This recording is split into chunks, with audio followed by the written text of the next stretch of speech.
হ্যাঁ, হেডলাইনে যেটা শুনেছেন আসলে ঠিকই শুনেছেন।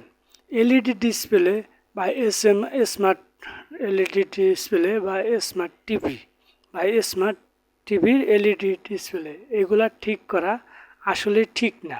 সার্ভিসিং করে ঠিক করবেন, 5 দিন 10 দিনে 1 মাস ভালো চলবে, পুনরায় আবার নষ্ট হবে। এই কারণে এই ডিসপ্লে যদি একবার কোনো রকম সমস্যা দেয়, মেন বিষয় হচ্ছে এই ডিসপ্লের যদি কোনো কারণে এলইডি ছবি আসে না, কিন্তু পিছনের ব্যাকলাইট জ্বলে এবং অডিও কথা শোনা যায়, সেই ক্ষেত্রে এটা ঠিক করে লাভ নেই। পুরো ডিসপ্লেটাই পরিবর্তন করতে হবে, অর্থাৎ এলইডিটা পরিবর্তন করতে হবে। কিন্তু আপনি যদি সার্ভিসিংয়ের কাছে নিয়ে যান, তাহলে সে কিন্তু ওই শর্ট লাইনটা ওপেন করে দিয়ে আপনাকে ঠিক করে দেবে। কিন্তু সেই যখন নাকি ঠিক করে দেবে, 15 দিন 20 দিন ভালো চলার পরে আবার নষ্ট হবে, আবার যাবেন। এভাবে গেলে পরবর্তীতে একসময় ঠিকই আপনার ডিসপ্লেটা পরিবর্তন করতে হবে। অথবা দেখা গেছে ডিসপ্লে ঝিরঝির করবো, ডিসপ্লে র্যাক আসবে, এইগুলো আসবে। কারণ বিকপ শর্ট হয়ে যায়। আসলে বিকপ শর্ট হয়ে যাওয়ার কারণে আপনার ডিসপ্লেতে ছবি আসতেছে না, কিন্তু কথা শোনা যাইতেছে এবং পিছনে ব্যাকলাইট জ্বলতেছে। যাই হোক, এটা কীভাবে ঠিক করে সেই বিষয়টা নিয়ে আমি আলোচনা করতেছি, আর আমি সাপোর্ট দিই। এই সমস্যা হলে আপনারা ডিসপ্লেটা এলইডিটা পরিবর্তন করবেন। এটা খুব সহজে পরিবর্তন করা যায়, কিন্তু সার্ভিসিং করলে সেটা করা যায়, কিন্তু সেটার রেজাল্ট ভালো আসে না। 1 মাস 2 মাস ভালো থাকার পর আবার নষ্ট হয়, অথবা জি জিনিসটা বাইরে যায়। এটা দূর থেকে বোঝা যায় না, কাছে গেলে আপনি দেখতে পারবেন আগের চাইতে ঝিরঝির বেড়ে গেছে, অর্ধেক কিছুটা অংশ ছবি আসে না, সেটা বোঝার উপায় নেই। কারণ সেই বিকপটা শর্ট হয়, সেটা তো ওপেন করে দেয়, যার কারণে সে বোঝা যায় না। এই যে যেরকম আমি বিকপের ছবি দেখাচ্ছি, এই যে বিকপের 6টা পয়েন্ট আছে, এই 6টা পয়েন্টের ডাইন সাইডে 6টা, বাম সাইডে 6টা, এখানে শর্ট থাকে। যাই হোক, আজকে আমরা ডিসি টু ডিসি যে আইসি, সেটার এই আউটপুট ভোল্টেজটা পরিমাপ করব। আমার এই ডিসপ্লে, এই এলইডি টিভিটা আসছে, স্মার্ট টিভিটা আসছে, কোন কোম্পানি সেটা আমি বলতেছি না। তবে এটা সমস্যা, ছবি আসে না কিন্তু অডিও শোনা যায়, অডিও শোনা যায় এবং পিছনের লাইট জ্বলে। তো এই সমস্যার জন্য আসছে, এটা আমি ঠিক করে দেব। তবে আমি পরামর্শ দিচ্ছি এইগুলো ঠিক করা ঠিক না, পরে মেকারের যে সার্ভিসের লোকের দুর্নাম হয়।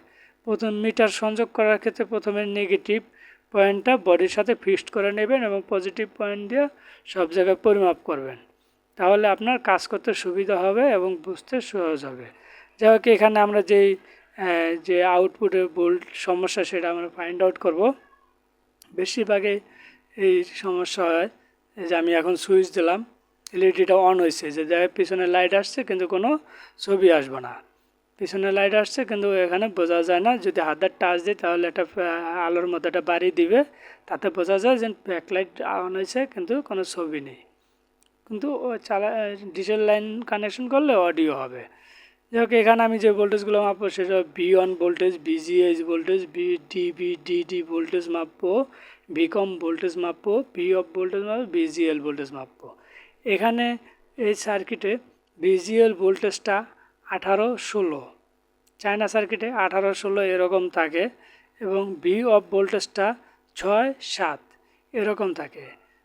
বাংলাদেশের যে টিভিগুলো প্রবেশ করে তার 90% চায়না টিভি কার্ড দিয়ে বানানো, অতএব ভোল্টেজটা এরকম আপ ডাউন করে। সনি বাইরেরগুলোতে একটু পার্থক্য থাকে, ভোল্টেজ হাই থাকে। যাই হোক, আমি এই সার্কিটের কথা বলতেছি। এখানে ডিটি ভোল্টেজটা 3.3 থাকতে হবে। 3.2 থাকলেও চলবো, 3-র উপরে থাকলেও চলবো, সমস্যা নাই। ভিজিএইচ ভোল্টেজটা 32 থাকতে হবে, 32, 28, 30 এরকম থাকে। তবে আমার এই সার্কিটের ক্ষেত্রে 32 থাকলে হবে। এই ভোল্টেজগুলো VGL voltage, VGF voltage, VDD voltage, এই ভোল্টেজগুলো যদি না জানেন, নেট থেকে মডেল নাম্বার দিয়ে সার্চ দিলে আপনি এর আইসির আউটপুট ভোল্টেজটা পাবেন। তো আমরা এখানে ভিজিএল ভোল্টেজ এবং অফ ভোল্টেজ, এই ভোল্টেজগুলো সঠিক পাইছি। ডিডি ভোল্টেজ তো সঠিক পাইছি, কিন্তু সমস্যা আমাদের হয়েছে ভিজিএইচ ভোল্টেজ। এটা হচ্ছে গোল একটা আইসি আছে, তার সাইডে এই পয়েন্টটা আমি দেখাবো। সেই পয়েন্টটা এই ভোল্টেজটা আমরা পাচ্ছি না, এটা 0 ভোল্টেজ পাচ্ছি। তাই সেক্ষেত্রে আমরা ফাইন্ড আউট করতে পারি যে এখানে যে কপ আছে, ভিকপ আছে, সেই কপগুলার একটা শর্ট হয়ে গেছে। এই যদি ভিকপ শর্ট হয়ে যায়, তাহলে ডাইন সাইডে ভিকপের তিনটা পেয়ার, বাম সাইডে বিকপের 3টা পেয়ার। এই যে এখানে হচ্ছে মেন পাওয়ার ভোল্টেজ 12 ভোল্টেজ পাওয়া যাবে। এই ভোল্টেজটা আমরা মাপছি, এখানে 12 ভোল্টেজ আছে, এখানে 12 ভোল্টেজ পাওয়া যায়। এই ভোল্টেজটা ঠিক আছে, এই ভোল্টেজটা পাইছে। এই যে দেখেন ভোল্টেজটা মুভিং করতেছে। তারপরে এই যে আরেকটা পয়েন্ট আছে, এই পয়েন্ট হচ্ছে ভিজিএইচ ভোল্টেজ।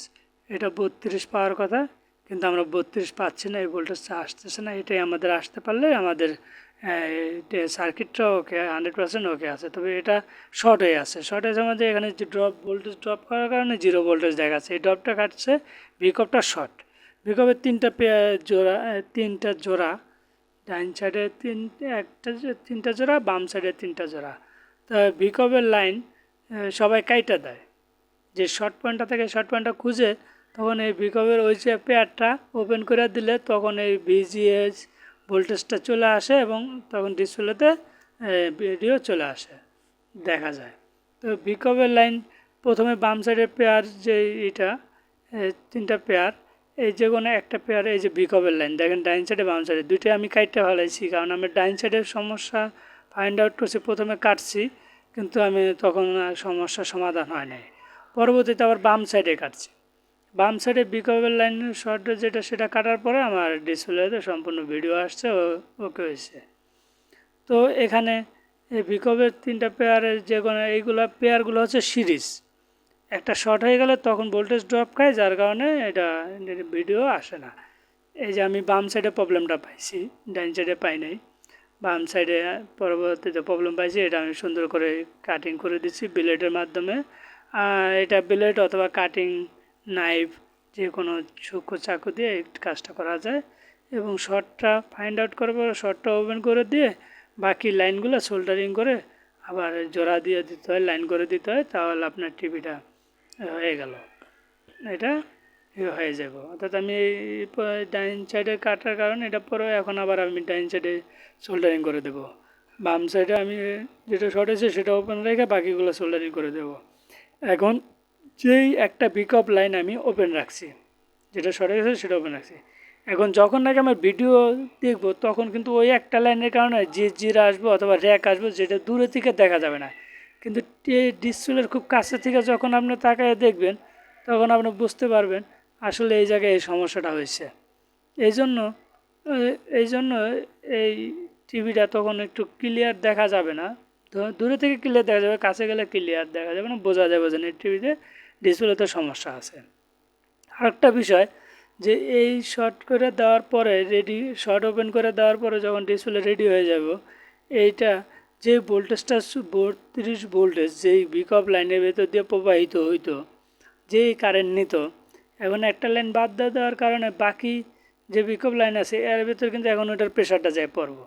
প্রেশার যায় পড়ার কারণে আপনার 15 দিন হোক, 20 দিন হোক, 2 মাস হোক, এক সময় যায় ওই বিকপ লাইন যে কোনো আরেকটা আবার শর্ট হয়ে যাব, আরেকটা শর্ট হয়ে গেলে তখন আবার যায় প্রবলেম ফেস করবেন, আবার এর কাজ করবেন।